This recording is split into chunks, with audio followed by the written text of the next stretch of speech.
Today we're looking at one of the most memorized and quoted verses in the New Testament.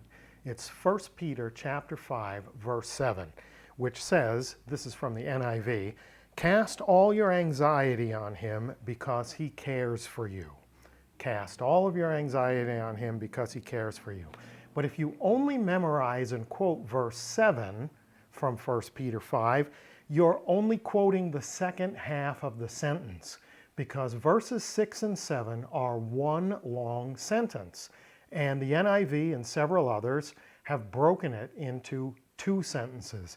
They've placed a dreadful period at the end of verse 6 and treated verse 7 as though it was an independent sentence.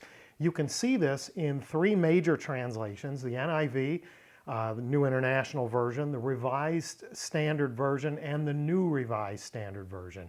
And a lot of sort of lesser translations, particularly in the family of paraphrases and amplified versions, there's this tendency to end verse 6 as a sentence and treat verse 7 as an independent sentence. Why does this matter? Because to do so makes it much more likely that we will miss the point of both verse 6 and verse 7 and fail to get the meaning that comes when the entire sentence is heard as a whole. So let's take a look with some context and talk about how we got here.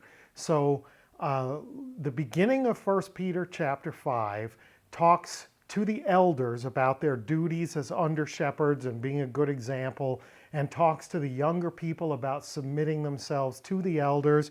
And then we get verse 5, which counsels everyone in the community toward humility and quotes Proverbs chapter 3, verse 34 as the justification for this posture, for taking this position. So let's take a look at 1 Peter 5, verse 5. This is from the ESV. "Clothe yourselves, all of you, with humility toward one another, for God opposes the proud, but gives grace to the humble." So that quote from Proverbs 3, "God opposes the proud, but gives grace to the humble," sets the table for this next sentence from Peter, which is one sentence in two verses. Here's verses 6 and 7 again from the ESV. "Humble yourselves, therefore, under the mighty hand of God, so that at the proper time he may exalt you, casting all your anxieties on him, because he cares for you." So, humble yourselves, he says. Let's take a look at it in Koine. "Tapenothete un hupo ten kratian kera tu theu." So tapenothete is an aorist passive imperative, second person plural. Be humbled. Now this is an important grammatical issue. If somebody gives you a command to be humbled, it's not something that you're doing to yourself, right? Because for you to be humbled means there's something acting on you. So the command to be humbled is what's called a permissive passive imperative. We need to understand it as allow yourselves to be humbled, right? Submit to being humbled. Your act of will is to accept this thing being done to you. So he says, "Therefore," or "be humbled, therefore, under the mighty hand of God." So that's pretty significant. Why? Then look at the second half. "Hina humas, opsose, and Cairo." So hina humas, in order that you, opsase, he may exalt, and Cairo, in season, in the proper time, in accordance with his timing. In season, he may or he might exalt you. But the implication is only if you will first allow yourselves to be humbled. Why is that? Remember verse 5.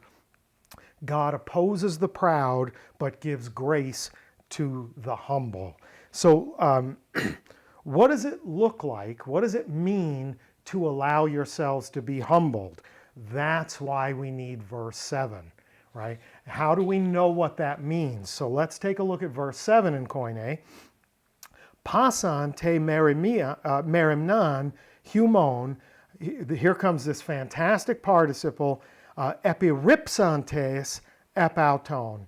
Epiripsantes, magnificent.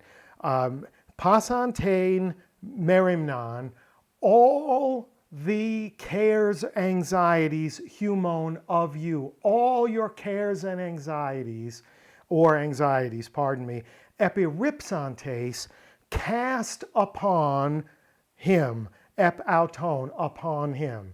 So this participle is magnificent. Epiripsantes comes from epiripto, which means to throw upon, in the manner that you would take your burdens and put them on the back of a beast of burden, on a burro, a donkey, on a horse, on a camel, on an elephant, depending where you are in the world, right? This word is about taking the heavy burden that's too much for you to carry and placing it on the back of one that's better suited to bear the load. Epiripsantes. Now notice it's a participle, so it means casting. It's not an imperative. Cast your cares upon him. That's not what it's saying. Casting your cares or anxieties upon him, in the manner of putting a burden that's too much for you to bear on the back of one that's better suited to bear it. Why is he better suited to bear it? Humble yourselves, allow yourselves to be humbled under the mighty hand of God, one who is better able to bear it. Spectacular, magnificent. This is a verbal participle of means, and it answers the question, how? So the command is, in verse 6, the finite verb, the command in verse 6 is, allow yourselves to be humbled. How? How do I do that? By means of casting all your cares or anxieties upon him. Upon whom? Upon the one with the mighty hand. Then we get the kicker, the end of verse 7, hotiauto mele perihumon, because in or for himself he cares about you, plural. So why should you do this thing? Because he cares about you. You should humble yourselves, allow yourselves to be humbled under the mighty hand of God, so that in the right time he may exalt you. How do you do this? By casting your cares or anxieties upon him. Why? Because he cares for you. He in himself cares about you. Remember verse 5, right? God opposes the proud, those who insist on doing it on their own, those who have no need of anyone else, those who are going to carry the load themselves, no matter how crushing or debilitating it is. But he gives grace to the humble, those who will allow themselves to be humbled, who don't have to prove anything, who are prepared to cast their cares or anxieties upon one who can better bear the burden. He will exalt in season, in the right time. Why? Because he cares for you. Look at what that dreadful period did. If we separate 6 and 7 into two separate sentences, we disconnect the finite verb of verse 6, allow yourselves to be humbled, from the participle of means, the verbal participle of means in verse 7, which answers the question, how? How do I do that? By casting your cares or anxieties upon him, who's better able to bear the burden.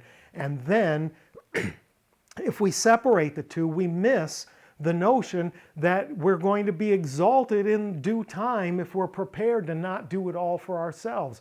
Why? Because doing it all for yourself is a sign of pride. And verse 5 told us that God opposes the proud. And if we're willing to not try to do it all ourselves, to not be proud, but instead allow ourselves to be humbled by casting those anxieties and burdens upon one who's better able to carry them, we will be exalted in the right time. Why should we do this? Because his hand is mighty, he can bear the burden, he dispenses grace and exalts those who are willing to be humble, and he, we are told, cares about you. Wow!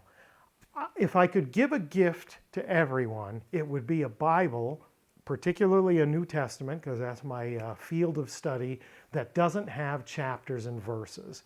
Because chapters and verses are a great gift in helping us to quickly locate things as a tool of reference. But it promulgates this notion of breaking things into parts. And so if we like that part of verse 7 and memorize it and quote it, cast all your cares upon him for he cares for you, then we're going to miss the major meaning of verse 7. Because verse 7 and verse 6 are one sentence, and the finite verb of verse 6 is to be understood by the verbal participle of means in verse 7 and gives us the whole picture in response to the quote from Proverbs 3:34 in verse 5. That dreadful period, breaking that sentence in half, can disrupt our meaning.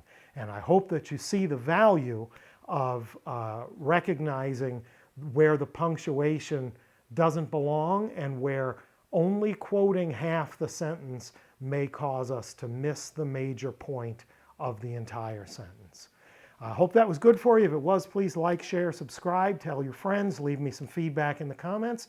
And until we see one another again, Charis Kairini Humin, grace and peace to you.